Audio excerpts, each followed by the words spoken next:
श्री दुर्गाष्टोत्तरशतनाम स्तोत्रम्। ईश्वर उवाच शतनाम प्रवक्ष्यामि शृणुष्व कमलानने। यस्य प्रसादमात्रेण दुर्गा प्रीता भवेत् सती। ॐ सती साध्वी भव प्रीता भवानी भवमोचनी।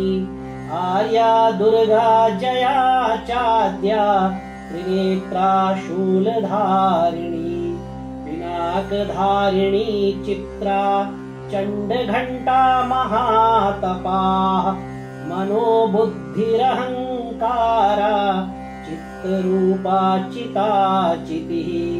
सर्वमन्त्रमयी सत्ता सत्यानन्दस्वरूपिणी। अनन्ता भाविनी भाव्या भव्या भव्या सदा गतिः। शाम्भवी देवमाता च चिन्तारत्नप्रिया सदा। सर्वविद्या दक्षकन्या दक्षयज्ञविनाशिनी। अपर्णानेकवर्णा च पाटला पाटलावती। पट्टाम्बरपरिधाना कलमञ्जीररञ्जिनी। अमेयविक्रमा क्रूरा सुन्दरी सुरसुन्दरी। वनदुर्गा च मातङ्गी मतङ्ग मुनिपूजिता। ब्राह्मी माहेश्वरी चेन्द्री कौमारी वैष्णवी तथा। चामुण्डा चैव वाराही लक्ष्मीश्च पुरुषाकृति। विमलोत्कर्षिणी ज्ञाना क्रिया नित्या च बुद्धिदा। बहुला बहुलप्रेमा सर्ववाहनवाहना। निशुम्भ शुम्भ हननी महिषासुरमर्दिनी। मधुकैटभहन्त्री च चण्डमुण्डविनाशिनी। सर्वासुरविनाशा च सर्वदानवघातिनी।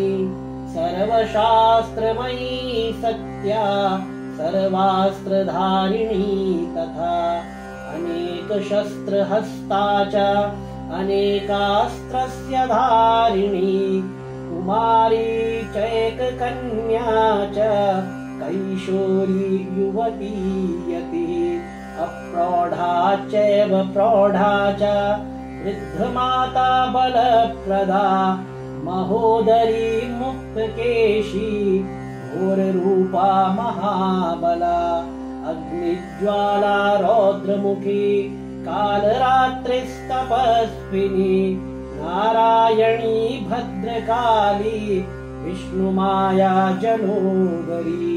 शिवदूती कराली च अनन्ता परमेश्वरी। कात्यायनी च सावित्री प्रत्यक्षा ब्रह्मवादिनी। यदिदं प्रपठेन्नित्यं दुर्गा नाम शताष्टकम्। नासाध्यं विद्यते देवि त्रिषु लोकेषु पार्वती। धनं धान्यं सुतं जायां हयं हस्तिनमेव च। चतुर्वर्गं तथा चान्ते लभेन्मुक्तिं च शाश्वतीम्। कुमारीं पूजयित्वा तु ध्यात्वा देवीं सुरेश्वरीं। पूजयेत् परया भक्त्या पठेन्नाम शताष्टकम्। तस्य सिद्धिर्भवेद्देवि सर्वैः सुरवरैरपि। राजानो दासतां यान्ति राज्यश्रियमवाप्नुयात्। गोरोचनालक्तककुङ्कुमेन सिन्दूरकर्पूरमधुत्रयेण।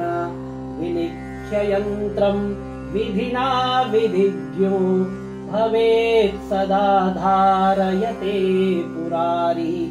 भौमावास्या निशामग्रे चन्द्रे शतभिषां गते विलिख्य प्रपठेत् स्तोत्रम् स भवेत् सम्पदां पदम्।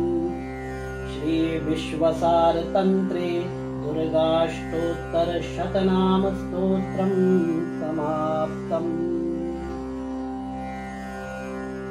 ॐ ऐं आत्मतत्त्वं शोधयामि नमः स्वाहा। ॐ ह्रीं विद्यातत्त्वं शोधयामि नमः स्वाहा। ॐ क्लीं शिवतत्त्वं शोधयामि नमः स्वाहा। ॐ ऐं ह्रीं क्लीं सर्वतत्त्वं शोधयामि।